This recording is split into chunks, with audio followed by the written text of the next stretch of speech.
Hi Virgo, this is Amanda Nardosi. Thanks for hopping in here. We have April 29th to May 5th is the energy that we're reading for today. That being said, whether you're a Virgo sun, moon, or rising, or you're just vibing with that Virgo energy, welcome. As always, get settled into your intuition. Tune into your guides, your spirit team.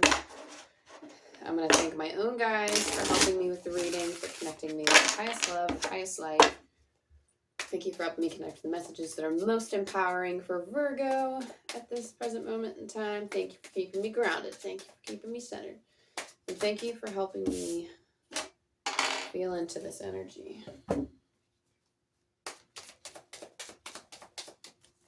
What's going on with Virgo?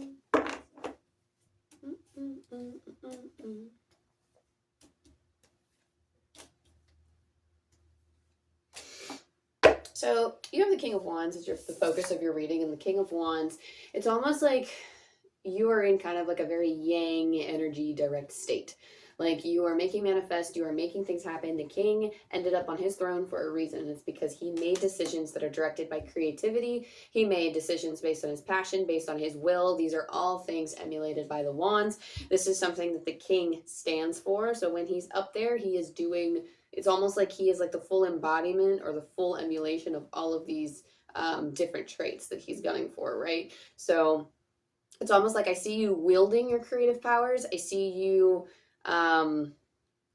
wielding different I'm hearing the word just. So you could feel very, or like spirit saying you're very fair and you're very just. And it's almost like if you are dictating others or you're in a position of power, like you are seen as very just. But this is almost like stepping into like a creative time. This is stepping into a leadership. King of Wands is a leadership role. So this is focused on a type of leadership energy, like what you're stepping into. You have the Knight of Swords and you also have the Nine of Cups parallel to one another. Now, excuse me, the Knight of Swords indicates that it's almost like you're quick with your wit and you're very sharp. I'm hearing like when you make decisions, they're very clean, they're very precise. It's very like, okay, well, you know what? Like you might find yourself in situations where you will have to make very clean, quick, decisive decisions. Knight of Swords acts very quickly. You might be put in a situation. Not only do I hear like you're very good at that, you're very good at it. I can't help but think I'm speaking to like somebody who's like in charge of a whole like platoon or like a whole like if this is like in relation to work. If not, then these are like how you're dictating the elements of your life. So like the different things that are happening in your life, it's almost like you are taking the lead. You are like the lead authority figure with the King of Wands, and it's almost like you're stepping into your power to do those things and to act and make decisions for yourself. You're not really letting others dictate the show. But the Knight of Swords it's almost like you're needing to make very quick decisions. I'm hearing hop to it. So the Knight of Swords is very fast. So you could be needing to hop to a certain task or find yourself engaged in something where you will need to act quickly. The Nine of Cups here, the Nine of Cups talks about wish fulfillment and kind of like having it all, priding yourself on your accomplishments. Again, it's almost like this is like a gratitude. I don't know why I'm getting gratitude with this. It's almost like you're expressing gratitude, or if you haven't been exhibiting gratitude lately, this is the guidance for like when you are stepping into these energies, expressing gratitude for everything that you've accomplished and achieved so far, thanking yourself for the choices that you've made to get to this point. Because it's almost like you're entering a fruitful time where you're feeling powerful. And then you also have the Ten of Cups parallel with the Eight of Wands. Now the Eight of Wands indicates that there's a lot of, I'm hearing like messes are made, or like whether on your account or others' accounts, and maybe you're left to clean it up, or maybe that's something that you're often left to clean up. But it's almost like there's like an emotional fulfillment here that's on the opposite side of that. But the Eight of Wands is very quick. And again, I'm getting the message of having a bunch of people or like having a bunch of things, like there's like things might seem a mess, whether other people are creating a certain mess or whether things just feel very chaotic at this time. It's almost like it's emotionally fulfilling. You can find emotional fulfillment in this chaos, and it's almost like spirits, like you have to look in between the lines. So in the between the lines of all this chaos going on, there is emotional fulfillment to be had, if not in the work that you are doing and the other cracks and crevices of your life. And again, there's something about gratitude that's coming through that can help you get through this time and help you stand stronger on your throne as the King of Wands. So, that being said, we're going to go into your oracle and see what other messages we got going on for you, Virgo? You have the Horseman, Herald of Change. So this one in particular, it's almost like you're stepping out of something and into something new.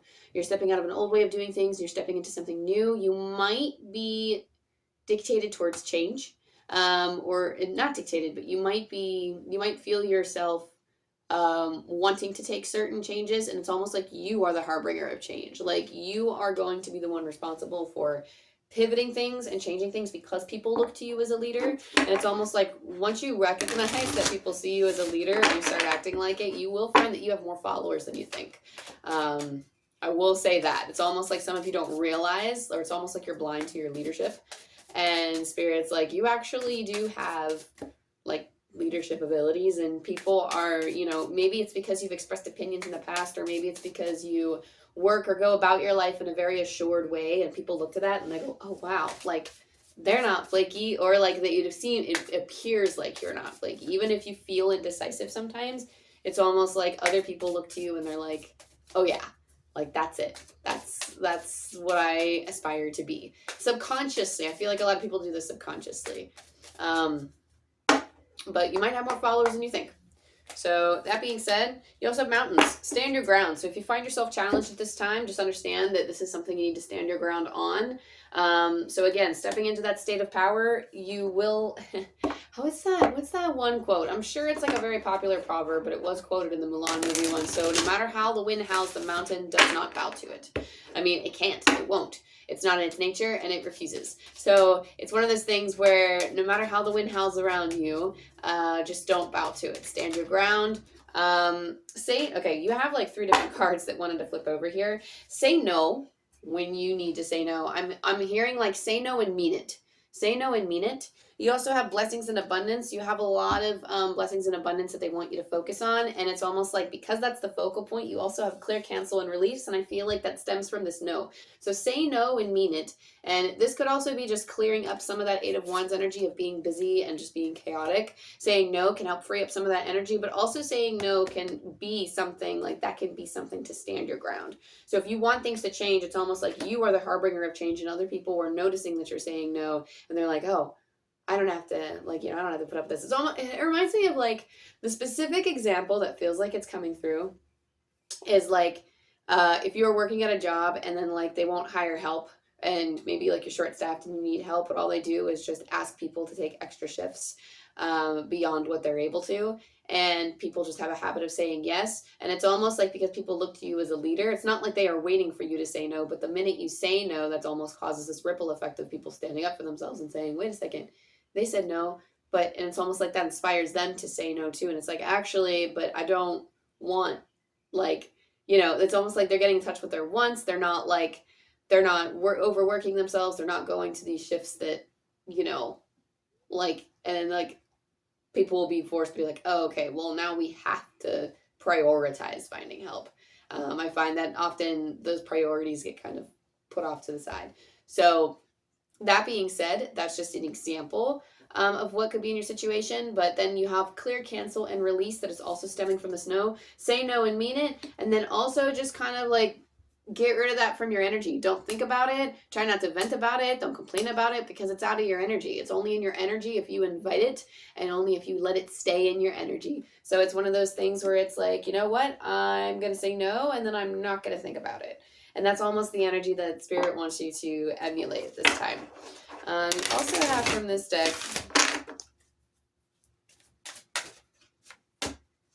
reach for your dreams. I am the creator of my own dreams and achieve them with confidence.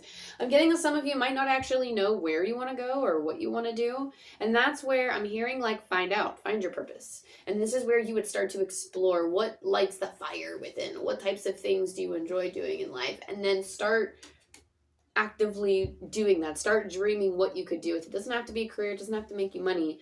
But, how would you affect change in the world? Or what is your dream? If your dream, it does not have to be going out and helping the poor or doing some type of spiritual thing like I'm doing.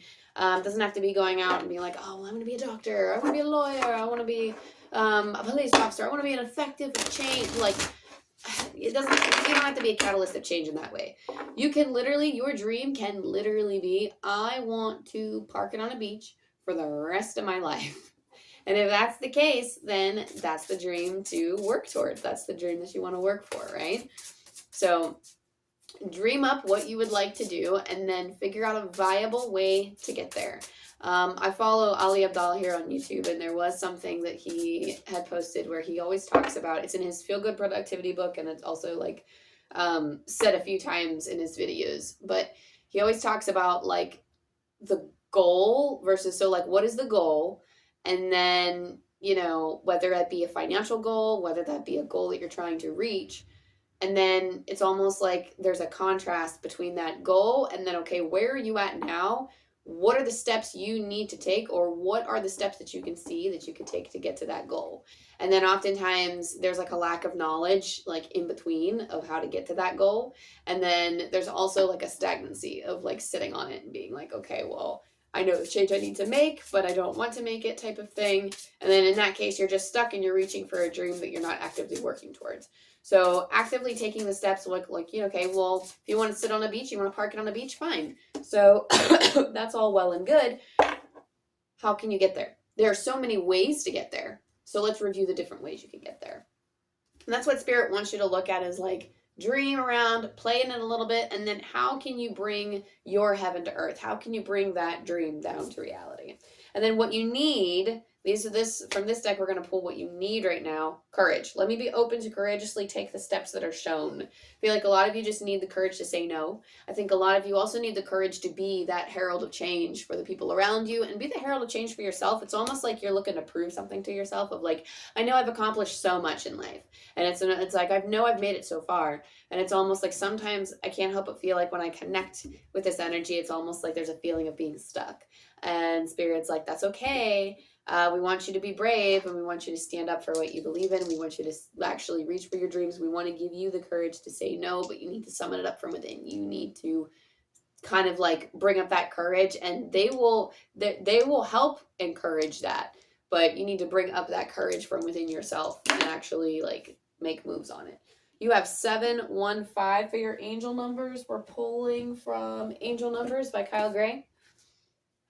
And I always read these messages twice. Your angels are congratulating you on your recent manifestations and miracles. Woo! All that you are experiencing now is a reminder that you are connected to the creative force of the universe. One more time, your angels are congratulating you on your recent manifestations and miracles. All that you are experiencing now is a reminder that you are connected to the creative force of the universe. So again, talking about achievements and accomplishments, and then being the focus point of your reading, the King of Wands being a huge creative force. It's almost like you've reached a certain point in your journey where you've manifested a certain amount, you're recognizing it, you're expressing gratitude towards yourself, towards the universe, and then you're dreaming of the next thing. With this reach for your dreams, we're always healing, we're always improving, and you're like, okay, like, it's time for me to be the mountain, stand my ground, and also figure out what's going to take place in my future. Like, what do I want to go for? What kinds of things do I want to experience? That being said, Virgo, sorry, Milo, that was me. I did a whole thing. Ready, watch.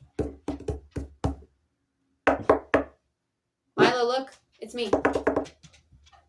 Sorry, baby. That being said, Virgo, thank you for tuning in.